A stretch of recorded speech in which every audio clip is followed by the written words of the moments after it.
দাদু, দাঁড়াও দাদু। কি হলো? এভাবে চিৎকার করছিস কেন? আমার বলেকে টাকা পাঠাবো। কদিন আগেই তো টাকা পাঠালি। আমার বলে এখন চাকরির পরীক্ষা দিচ্ছে দাদু, ওর ভীষণ টাকার দরকার, এই টাকাগুলো পৌঁছে দিও। আচ্ছা রূপা, তুই এত টাকা পাস কোথায়? আমি বিড়ি বাঁধি গো, আমার অনেক ছাগল আছে, ওই থেকেই টাকা পাঠায়। আমার বলে একটা কাজ পেয়ে গেলে আমার আর কোনো চিন্তা থাকবে না। পাগলি, তোর মা এখন কেমন আছে? ওই আগের মতোই আছে, চলাফেরা করতে পারে না। আসি রে। আছে চিঠি। কিসের চিঠি?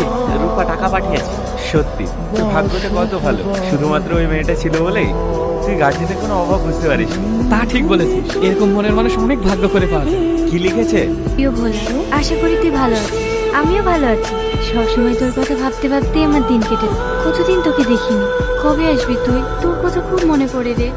কিছু টাকা পাঠালাম, প্রয়োজনে খরচ করিস, নিজের খেয়াল রাখিস। তুই যে বলিস ও লেখাপড়া জানে না, জানে না তো পিয়ন কাকুই ওকে লিখে দেয়। ও আচ্ছা। দাদু তুমি?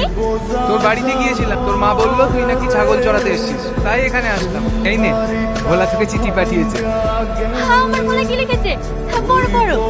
প্রিয় তোমার রূপা, আশা করি তুই ভালো আছিস, আমিও ভালো আছি। আমারও তোকে দেখার জন্য মনটা ব্যাকুল হয়ে ওঠে, কিন্তু কি করব বল, আমিও তোকে অনেক মিস করি। আর হ্যাঁ, জন্য একটা খুশির খবর আছে, আমি একটা কোম্পানিতে চাকরি পেয়েছি। 4 তারিখে জয়েন, কিন্তু আমি 2 তারিখে বাড়ি তোর সঙ্গে দেখা করেই জয়েন করবো। দাদু, আমার বলে চাকরি পেয়ে গেছে, 2 তারিখে বাড়ি আসবে। ইয়ে, আমার বলে চাকরি পেয়ে গেছে, আমার বলে চাকরি। এই